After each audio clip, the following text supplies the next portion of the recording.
Good afternoon. This is Malcolm Out Loud here. We're back with you here, and we're at the 18th Annual Sterling Conference at Grand Lakes, Orlando at the JW Marriott.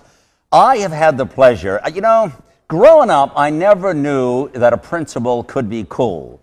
In fact, most principals, you run the other way. How many times I've seen that, Don, the principal chasing me down the hallway. But I've had a cool principal here, Mr. Don Bryant. Hi, Malcolm. How you doing? Good to see you, brother. I've actually seen him all week long. We had the Education Summit this past Tuesday, which was absolutely incredible. Which you were involved in that, Don. You were an influencer in that, bringing together and sharing best practices in education. Yeah, it was a great event. For the first time, it was a great success, I thought. Yeah, it was incredible. First time initiative in the country. I want to talk ahead here about something even more important, and that is success has its price. I want to discuss that because as I found out talking with Don, I want to bring you back to 2009, if I might, okay? And actually even before then. We're talking here Tropic Isles Elementary School. Tropic Isles is where?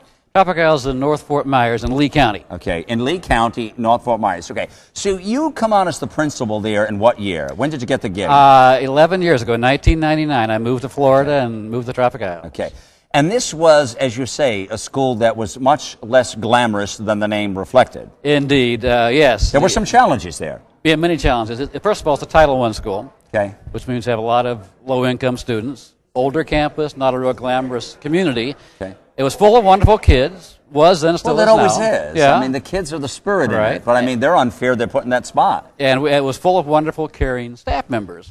But what it was not full of was the belief that we could do better. There's kind of a complacency there, or maybe even resignation, a belief that for the type of kids we have, we're doing as well as we can be expected to do. So we had to change that attitude to really move forward. So they had complacency. They had a human ailment. Indeed, they did. That we had to fix. It's what I call one of the 4 human ailments. Yeah. So it's true. Complacentitis. Yeah.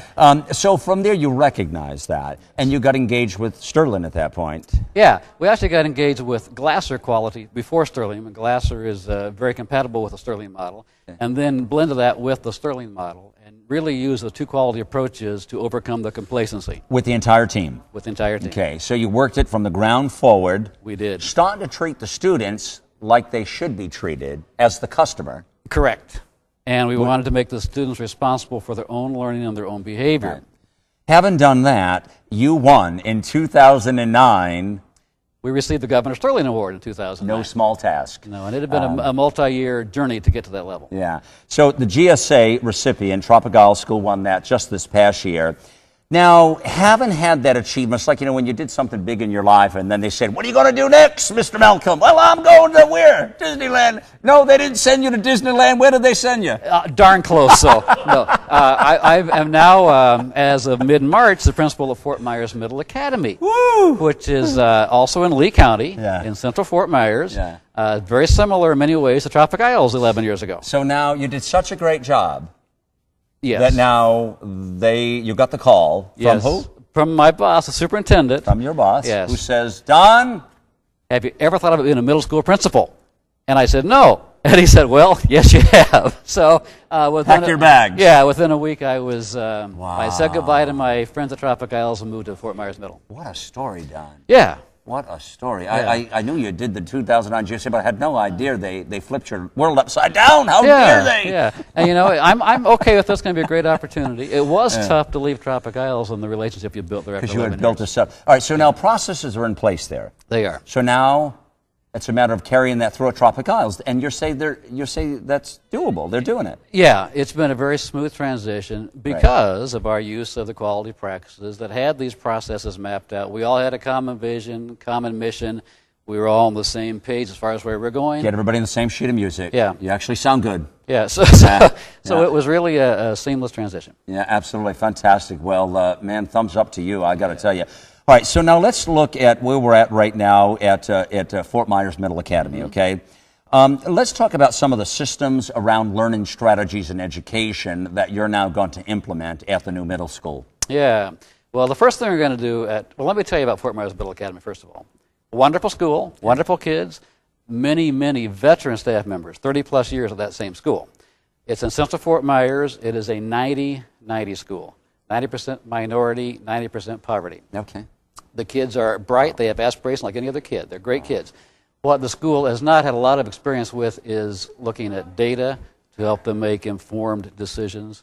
So that's the first thing that we've started to look at already. Is the data. Yeah. And see where it is, because the data doesn't lie. It does not at that lie. Point. And I'm using whatever it is. I'm using data to help them understand the need to change our processes. And that's how I see. So you use that to get the mission in place now. Correct. We're looking at comparative data showing our progress over the last few years compared to the district progress, and it's going like that. Wow. So, wouldn't that be so cool, man? I got to tell you what. If you pull that off there and you become another GSA, well, that's my goal. Oh, a goal. We've written a. Give me 5, man. We've written a magnet school grant application. And as part of that application, we have built-in funding to do a Sterling Challenge site visit and then a Sterling GSA site visit. What year will you pull the lever on About this? 5 years from now, we'll be a GSA recipient.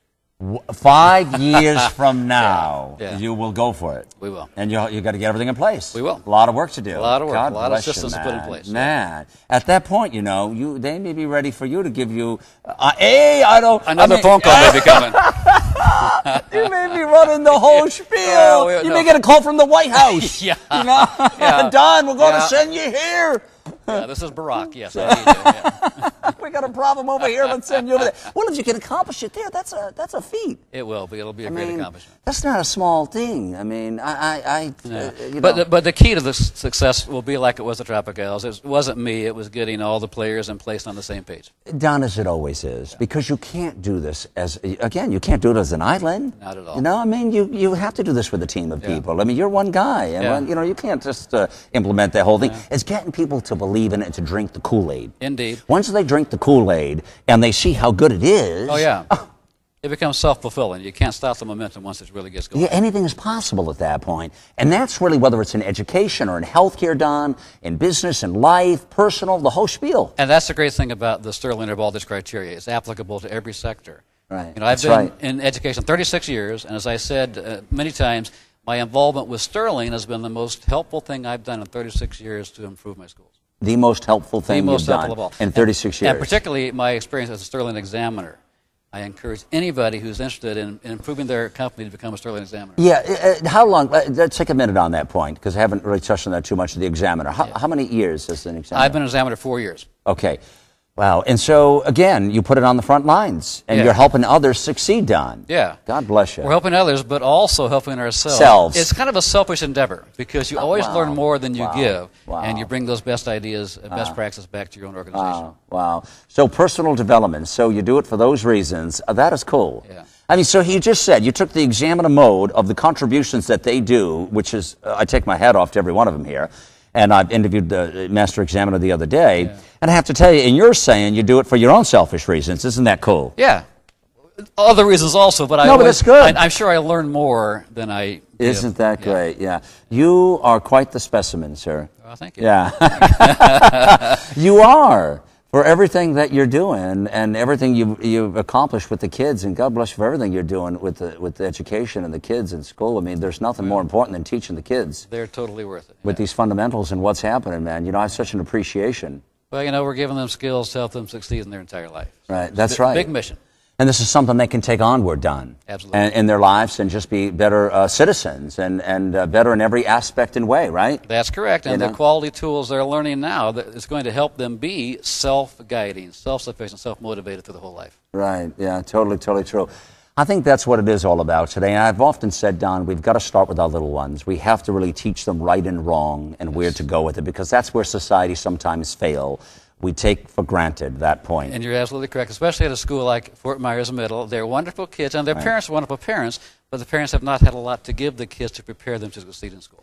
Well, Don Bryant, again, 2009 GSA recipient, Tropicals Elementary School, had so much success, he now gets the journey at Fort Myers Middle Academy School. I wish you so much luck, brother, with it. Thank you, Malcolm. And we'll track it all the way through, of course. So, again, good to be with you here. It's Malcolm Aloud. Remember, get involved, get loud.